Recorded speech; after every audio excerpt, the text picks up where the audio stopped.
সেদিন রাতে আমি একা ফ্রি ফায়ার খেলছিলাম। হঠাৎ লবিতে একটা ফ্রেন্ড রিকোয়েস্ট আসলো।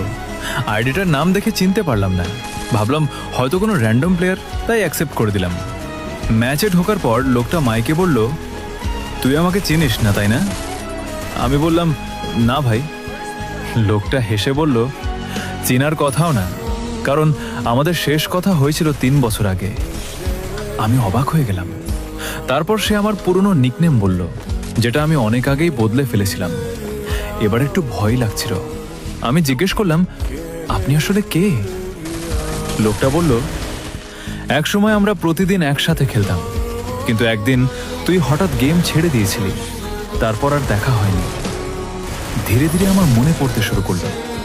সে ছিল আমার পুরনো স্কোয়াডের একজন, যার সাথে শত শত ম্যাচ খেলেছিলাম, কিন্তু সময়ের সাথে আমরা একে অপরকে ভুলে গিয়েছিলাম। ম্যাচ চলাকালীন আমরা পুরনো দিনের গল্প করতে লাগলাম। কোথায় ল্যান্ড করতাম, কিভাবে বুয়া পেতাম, আর কিভাবে রাত জেগে খেলতাম। মনে হচ্ছিল যেন কয়েক বছর আগের সময়টা আবার ফিরে এসেছে। কিন্তু ম্যাচ শেষ হওয়ার আগে লোকটা হঠাৎ বলল, আজ আমার শেষ দিন। আমি অবাক হয়ে জিজ্ঞেস করলাম, মানে? সে বলল, কাল থেকে আমার আর সময় হবে না, তাই ভাবলাম চলে যাওয়ার আগে পুরনো বন্ধুদের একবার খুঁজে দেখি। ম্যাচ শেষ হলো। আমি তাকে ফ্রেন্ড রিকোয়েস্ট পাঠাতে গেলাম, তখন দেখলাম সে আগেই আমার ফ্রেন্ড লিস্টে ছিল।